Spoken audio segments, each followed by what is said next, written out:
ನಮಸ್ಕಾರ ಬಂಧುಗಳೇ. ಅಂದು ಸಮೀರನ ವಿಡಿಯೋ ನೋಡಿ ಈತನನ್ನೇ ದೇವರಂತ ನಂಬಿದಂತಹ ನಕಲಿ ಹಿಂದೂ ಧರ್ಮದ ನನ್ನ ಬಂಧುಗಳಿಗೆ ಒಂದು ಕಿವಿ ಮಾತು ಹೇಳ್ತಾ ಇದ್ದೀನಿ.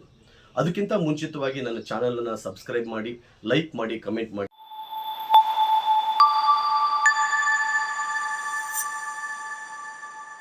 ಬಂಧುಗಳೇ, ನಿಜವಾಗಲೂ ಧರ್ಮಸ್ಥಳದ ಸೌಜನ್ಯನಿಗೆ ಅನ್ಯಾಯ ಆಗಿದ್ದೇ ಕರೆ ಆದರೆ, ನೂರಾರು ಶವಗಳನ್ನು ಹೂತ್ ಹಾಕಿದ್ದು ನಿಜಾನೇ ಆದರೆ ಅದಕ್ಕೆಲ್ಲ ನಾವು ಕೂಡ ಧ್ವನಿ ಎತ್ತೋಣ. ಆದರೆ ಇವತ್ತು ಸಮಾಜದ ಸ್ವಾಸ್ಥ್ಯವನ್ನು ಹಾಳು ಮಾಡ್ತಕ್ಕಂತಹ ಯೂಟ್ಯೂಬರ್ಗಳ ವಿಡಿಯೋಗಳು ನಮ್ಮನ್ನು ಆಳ್ತಾ ಇವೆ ಅನ್ನೋದನ್ನು ನೀವು ಮರಿಬಾರದು. ನಾವು ಕೂಡ ನಕಲಿ ಧರ್ಮವಾದಿಗಳ ಥರ ಆಗಿಬಿಟ್ಟಿದ್ದೇವೆ. ಯಾಕೆ ಅಂತಂದರೆ, ಇಂಥವರನ್ನು ಫಾಲೋ ಮಾಡೋದನ್ನು ಬಿಟ್ಟು ನಿಜ ಸಂಗತಿಗಳನ್ನು ನಿಜವಾಗ್ಲೂ ಅರ್ಥ ಮಾಡಿಕೊಳ್ಬೇಕಾಗಿದೆ. ಇವತ್ತಿನ ಪರಿಸ್ಥಿತಿ ಹೇಗಾಗಿದೆ ಅಂತಂದರೆ, ಗಿರೀಶ್ ಮಠಣ್ಣವರ್, ಮಹೇಶ್ ತಿಮ್ಮರೊಡ್ಡಿ, ಸುಜಾತಾ ಭಟ್, ಜಯಂತ್ ಟಿ ಮತ್ತು ಈ MD ಶಮೀರ್ ಅನ್ನುವಂಥವರು ಈ ಒಂದು ರಾಜ್ಯದಲ್ಲಿ ಈ ಕೋಲಾಹಲವನ್ನು ಎಬ್ಬಿಸಿಬಿಟ್ಟಿದ್ದಾರೆ. ಅಂಥವರನ್ನ ಫಾಲೋ ಮಾಡಲು ಬದಲು ನಿಜ ಸಂಗತಿಗಳು ಏನು ಎಂಬುದನ್ನು ಅರಿತುಕೊಂಡು ನಾವು ಮಾತನಾಡಬೇಕಾಗಿದೆ. ಇವತ್ತಿನ ದಿನ ಎಲ್ಲರ ಮೇಲೂ ಕೇಸ್ ಆದರೂ ಸಹಿತ ಇನ್ನೂ ಸಹಿತ ಅಂಧಾಭಿಮಾನಿಗಳು ಅವರನ್ನ ಫಾಲೋ ಮಾಡ್ತಾ ಇರ್ತಕ್ಕಂಥದ್ದು ದುರಾದೃಷ್ಟಕರ. ಇವತ್ತು ನಾವು ವಿಚಾರ ಮಾಡಬೇಕಾಗಿರೋದು ಏನಂತಂದ್ರೆ, ನಿನ್ನ ಮನೆಯಲ್ಲಿರ್ತಕ್ಕಂತಹ ಓದಿರ್ತಕ್ಕಂತಹ ಪದವೀಧರ ಅಥವಾ ಸ್ನಾತಕ ಪದವೀಧರ ಅಂತ ಏನಿದ್ದಾರೆ ಅವರಿಗೆ ಬೇಕಾದಂತಹ ಉದ್ಯೋಗಗಳ ಬಗ್ಗೆ ಚರ್ಚೆ ಮಾಡಬೇಕಾಗಿದೆ. ನಿಜವಾಗ್ಲೂ ಅತ್ಯಾಚಾರ ಧರ್ಮಸ್ಥಳದಲ್ಲಿ ಆಗಿರೋದೇ ನಿಜ ಆದರೆ ಅದಕ್ಕೆ ನಾನು ಬೇಡ ಅಂತ ಹೇಳ್ತಾ ಇಲ್ಲ, ಅದಕ್ಕೆ ನಾವು ಸಪೋರ್ಟ್ ಮಾಡಲೇಬೇಕು. ಅದು ನಮ್ಮ ಕರ್ತವ್ಯ ಕೂಡ ಹೌದು. ಅದಕ್ಕೋಸ್ಕರ ಇವತ್ತು ರಾಜ್ಯದಲ್ಲಿ ರಾಜ್ಯ ಸರ್ಕಾರ, ರಾಜಕೀಯ ವ್ಯಕ್ತಿಗಳು, ಸಮಾಜ ಚಿಂತಕರು, ತತ್ವಜ್ಞಾನಿಗಳು ಅಂತ ಏನು ಅನ್ಸ್ಕೊಂಡಿದ್ದಾರೆ ಇವರೆಲ್ಲರೂ ಕೂಡ ಚಿಂತನೆ ಮಾಡಬೇಕಾಗಿರೋದು ವಿಚಾರ ಏನಂತಂದ್ರೆ, ಇವತ್ತು ರಾಜ್ಯದಲ್ಲಿ ಇರ್ತಕ್ಕಂತಹ ಪ್ರತಿಯೊಬ್ಬ ಪದವೀಧರನಿಗೂ ಉದ್ಯೋಗ ಸಿಗಬೇಕಾಗಿದೆ.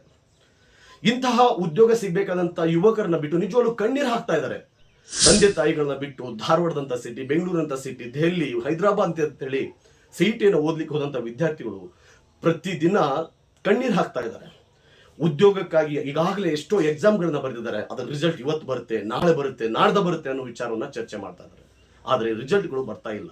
ಯಾಕೆ ಅಂತಂದ್ರೆ, ಇಂತಹ ಅನೇಕ ವಿಚಾರಗಳು, ಘಟನೆಗಳು ಇವತ್ತು ನಮ್ಮ ಮಧ್ಯೆ ಸಾಮಾಜಿಕ ಜಾಲತಾಣದಲ್ಲಿ ಹರಿದಾಡ್ತಿರೋದ್ರಿಂದ ನಮ್ಮ ಸರ್ಕಾರನೂ ಕೂಡ ಅದೇ ವಿಷಯವಾಗಿ ಚರ್ಚೆ ಮಾಡ್ತಿರ್ತಕ್ಕಂಥದ್ದು. ಸರ್ಕಾರ ಏನೇ ತೀರ್ಮಾನವನ್ನು ತೆಗೆದುಕೊಳ್ಳಿ, ಏನೇ ವಿಚಾರವನ್ನು ಮಾಡಲಿ, ಸಾಕ್ಷ್ಯಾಧಾರಗಳ ಮೂಲಕ ತೀರ್ಮಾನವನ್ನು ತೆಗೆದುಕೊಳ್ಬೇಕಂತ ಮನವಿ ಮಾಡ್ಕೊಳ್ತಾ ಇದ್ದೀನಿ. ಇವತ್ತು ಅನನ್ಯ ಬಟ್ಟೆ ಅನ್ನುವಳು ಸುಳ್ಳು ಅನ್ನೋದನ್ನ ಅವರ ತಾಯಿನೇ ನಿಜ ಸಂಗತಿನ ಒಂದು TV ಚಾನಲ್ ಅವ್ರ ಮುಂದೆ ಹೇಳಿರ್ತಕ್ಕಂಥದ್ದನ್ನ ನಾವು ನೋಡ್ತೀವಿ. ಇಷ್ಟೆಲ್ಲ ಗೊತ್ತಿದ ಮೇಲೂ ಭೀಮಾ ಅನ್ನೋನೇ ಸುಳ್ಳು, ಅವನ 3ನೇ ಹೆಂಡತಿ ಕೂಡ ಅವನ ಬಗ್ಗೆ ಹೇಳ್ತಾಳೆ, ಅವನು ದುಡ್ಡಿನ ಮೇಲೆ ಎಷ್ಟು ಆಮಿಷವನ್ನು ಇಟ್ಕೊಂಡಿರ್ತಕ್ಕಂಥ ವ್ಯಕ್ತಿ ಅನ್ನೋದನ್ನ. ಬಂಧುಗಳೇ, ನಾನು ಇಲ್ಲಿ ಯಾವುದನ್ನು ಕಾಂಟ್ರವರ್ಸಿ ಮಾತಾಡಲಿಕ್ಕೆ ಹೊರಟಿಲ್ಲ. ನಾನು ಹೇಳ್ತಾ ಇರೋದು ಇಷ್ಟೇ, ಏನಂತಂದ್ರೆ, ಈ ಸಮಾಜದ ಸ್ವಾಸ್ಥ್ಯ ಹಾಳು ಮಾಡ್ತಕ್ಕಂತಹ ವಿಚಾರವಾದಿಗಳನ್ನ ಅಥವಾ ಅಂಥವರನ್ನ ಮೊದಲು ತೆಗೆದು ಹಾಕಬೇಕಾಗಿದೆ. ಅಂಥವ್ರಿಗೆ ಶಿಕ್ಷೆ ಆಗಲೇಬೇಕಾಗಿದೆ. ಇದರ ಕುರಿತಾಗಿ ಅನೇಕ ವ್ಯಕ್ತಿಗಳು, ಕಿರ್ಕೀರ್ತಿ ಅಣ್ಣ ಅವರು ಕೂಡ ಯೂಟ್ಯೂಬ್ನಲ್ಲಿ ಎಷ್ಟೋ ವಿಡಿಯೋಗಳನ್ನ ಮಾಡಿದ್ದಾರೆ. ಸಾಕ್ಷ್ಯಾಧಾರಗಳ ಸಮೇತವಾಗಿ ಅವರು ಚರ್ಚೆ ಮಾಡಿದ್ದಾರೆ. ಯಾಕೆ ಇನ್ನೂ ಅಂಥದ್ರ ಬಗ್ಗೆ ವಿಚಾರ ಮಾಡ್ತಾ ಇಲ್ಲ ನಮ್ಮ ಜನರು? ಅದಕ್ಕೆ ಈ ನಕಲಿ ಧರ್ಮದ ಹಿಂದೂವಾದಿಗಳು ಆಗುವ ಬದಲು ನಾವು ನಿಜವಾಗಿಯೂ ಕೂಡ ನಮ್ಮ ಕ್ಷೇತ್ರ, ನಮ್ಮ ಧರ್ಮಸ್ಥಳದ ರಕ್ಷಣೆಯನ್ನು ಮಾಡಬೇಕಾಗಿದೆ. ಇವತ್ತು ಧರ್ಮದ ನಾಡು ಧರ್ಮಸ್ಥಳ ಶ್ರೀ ಮಂಜುನಾಥ ಸ್ವಾಮಿಯ ಕೃಪಾಶೀರ್ವಾದದಲ್ಲಿ ನಾವೆಲ್ಲ ಇರತಕ್ಕಂಥದ್ದು ನಮಗೆಲ್ಲ ಗೊತ್ತಿದೆ. ನಾನು ಯಾವುದೇ ಧರ್ಮಾಧಿಕಾರಿ ಅಥವಾ ಯಾವುದೇ ಧರ್ಮದ ಒಂದು ಪರವಾಗಿ ನಾನು ಮಾತಾಡ್ತಾ ಇಲ್ಲ. ಸಮಾಜದ ಸ್ವಾಸ್ಥ್ಯ ಎಲ್ಲಿ ಹಾಳಾಗ್ತಾ ಇದೆ ಅದನ್ನ ತಾವುಗಳು ಮತ್ತು ನಾವುಗಳು ಎಲ್ಲರೂ ಕೂಡ ಕೂತ್ಕೊಂಡು ಚರ್ಚೆ ಮಾಡಬೇಕಾಗಿದೆ, ವಿಚಾರ ಮಾಡಬೇಕಾಗಿದೆ. ಬಂಧುಗಳೇ, ನಿಜವಾಗ್ಲೂ ಹೇಳ್ತಾ ಇದ್ದೀನಿ, ಅಂತಹ ಸಮಾಜ ಸ್ವಾಸ್ಥ್ಯ ಹಾಳು ಮಾಡ್ತಕ್ಕಂತಹ ವಿಚಾರಗಳಿಗೆ ತಲೆಗೂಡದೆ ಇವತ್ತಿನ ಮುಂದಿನ ಭವಿಷ್ಯದ ಪೀಳಿಗೆಗಳೇ ನಾವೆಲ್ಲರೂ ಗಮನ ಕೊಡಬೇಕಾಗಿದೆ. ಭವಿಷ್ಯದಲ್ಲಿ ಉದ್ಯೋಗಗಳನ್ನ ಸೃಷ್ಟಿ ಮಾಡಬೇಕಾಗಿದೆ, ನಿರುದ್ಯೋಗಿಗಳಿಗೆ ಉದ್ಯೋಗಗಳನ್ನು ನೀಡಬೇಕಾಗಿದೆ. ಈ ಒಂದು ಸಮಾಜ ಚಿಂತಕರು ಕೂಡ, ರಾಜಕೀಯವಾದಿಗಳು ಕೂಡ, ಸರ್ಕಾರನೂ ಕೂಡ ಇದ್ರ ಬಗ್ಗೆ ಚಿಂತನೆ ಮಾಡಬೇಕೆಂದು ನನ್ನಿಂದ ಒಂದು ಮನವಿಯನ್ನು ಮಾಡ್ಕೋತಾ ಇದ್ದೀನಿ. ಬಂಧುಗಳೇ, ಈಗಾಗಲೇ ನಿಮಗೆ ಧರ್ಮದ ನಾಡು ಧರ್ಮಸ್ಥಳಕ್ಕೆ ಜಯ ಸಿಕ್ಕಿದೆ ಅಂತೇಳಿ ಈಗಾಗಲೇ TV ಚಾನೆಲ್ಗಳನ್ನ ನೋಡುವವರಿಗೆ ಗೊತ್ತಾಗ್ತಾ ಇದೆ. ಇವತ್ತು ಏನು ಬುರುಡೆ ಗ್ಯಾಂಗ್ ಬಂದಿತ್ತು, ಆ ಬುರುಡೆ ಗ್ಯಾಂಗ್ನ ಸಂಪೂರ್ಣವಾಗಿ ಮಟ್ಟ ಹಾಕುವಂತ ಕೆಲಸವನ್ನ SIT ತಂಡ ಮಾಡಿರ್ತಕ್ಕಂಥದ್ದು.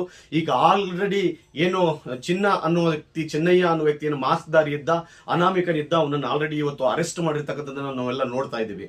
ಜೊತೆಗೆ ಈ ಬುರುಡೆ ಗ್ಯಾಂಗಿನ ಒಬ್ಬೊಬ್ಬರನ್ನ ಹುಡುಕುವಂತ ಕೆಲಸವನ್ನ ಈಗಾಗಲೇ SIT ತಂಡ ಮಾಡ್ತಾ ಇದೆ. ನಮ್ಮ ಮನವಿ ಇಷ್ಟೇ, ಸರ್ಕಾರಕ್ಕೆ ಮತ್ತು SIT ತಂಡಕ್ಕೆ, ಈ ಬುರುಡೆ ಗ್ಯಾಂಗಿನ ಅಷ್ಟೇ ಅರೆಸ್ಟ್ ಮಾಡದೆ, ಈ ಬುರುಡೆ ಗ್ಯಾಂಗಿನ ಹಿಂದೆ ಯಾರ್ಯಾರ ಷಡ್ಯಂತ್ರ ಇದೆ, ಯಾರ್ಯಾರು ದೊಡ್ಡ ದೊಡ್ಡ ವ್ಯಕ್ತಿಗಳು ಈ ಒಂದು ಗ್ಯಾಂಗ್ ನಲ್ಲಿ ತೊಡಿಕೊಂಡಿದ್ದಾರೆ ಅಂತವ್ರೆಲ್ಲರನ್ನ ಬಯಲಿಗೆಳಬೇಕು. ಯಾಕಂತಂದ್ರೆ ಅವ್ರು ಇವತ್ತು ನಮ್ಮ ಮಾನಸಿಕತೆ ಮೇಲೆ ಅಷ್ಟೇ ಅಲ್ಲ, ನಮ್ಮ ಧರ್ಮದ ಮೇಲೆ, ನಮ್ಮ ಧರ್ಮದ ಕ್ಷೇತ್ರ ಧರ್ಮಸ್ಥಳದ ಬಗ್ಗೆ ಒಂದು ಅಪನಂಬಿಕೆ ಉಂಟಾಗುವಂತ ಕೆಲಸವನ್ನ ನಮ್ಮ ಕರ್ನಾಟಕದ 7 ಕೋಟಿ ಜನಸಂಖ್ಯೆಗೆ ನಂಬಿಕೆಗೆ ಧಕ್ಕೆ ತರುವಂತ ಕೆಲಸವನ್ನ ಮಾಡಿದ್ದಾರೆ. ಹಾಗಾಗಿ ಅಂತವರನ್ನ ಬಿಡದೆ ಅರೆಸ್ಟ್ ಮಾಡಬೇಕು ಅಂತ ಹೇಳ್ಬಿಟ್ಟು ಈಗಿನ ಒಂದು ಸಂದರ್ಭದಲ್ಲಿ ನಾನು ಮನವಿಯನ್ನ ಮಾಡ್ಕೊತಾ ಇದ್ದೀನಿ. ಯಾವುದೇ ಕಾರಣಕ್ಕೂ ಅವ್ರನ್ನ ಬಿಡಬೇಡಿ.